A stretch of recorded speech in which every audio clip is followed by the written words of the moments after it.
Le rapport du volet dépenses de la loi de finances rectificative 2023 présenté au Conseil national de la transition révèle plusieurs manquements. C'est le cas notamment des charges locatives allouées au profit de certaines institutions républicaines qui se chiffrent à des milliards de francs guinéens par an.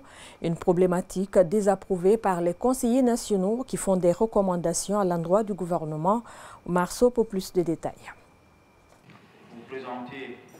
Ce sont des milliards de francs guinéens que l'État débourse pour payer comme frais de location de certains bâtiments qui abritent notamment les sièges des institutions républicaines. Cette saignée financière qui vient d'être dévoilée par le Conseil national de la transition date de longues années. Les charges de location des bâtiments abritant certains services publics absorbent d'importantes ressources financières. La Cour des comptes paye 823 443 598 GNF et la Cour suprême, ex-Cour constitutionnelle, 916 666 666 GNF par mois, soit près de 21 milliards par an pour un même bâtiment.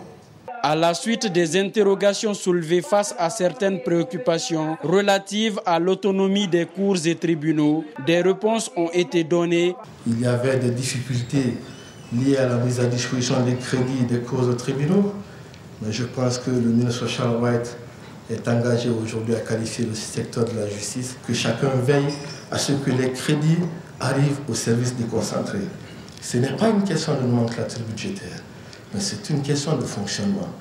Le fonctionnement de la justice et des services judiciaires relève encore une fois de l'autorité du ministre de la Justice. Avant que la majorité des conseillers nationaux ne votent le volet dépenses de la loi de finances rectificative 2023, des recommandations ont été formulées à l'endroit des départements sectoriels concernés. Nous faisons de telle sorte que les crédits alloués aux cours de tribunaux arrivent aux cours de tribunaux. Plus il y a moins d'arrêts ou moins d'intermédiaires, plus c'est sûr d'atteindre cet objectif. C'est le ministère de la Justice qui doit veiller à la mise à disposition correcte de ces fonds. Donc notre recommandation s'adresse à la fois au ministère de la Justice et au ministère du Budget.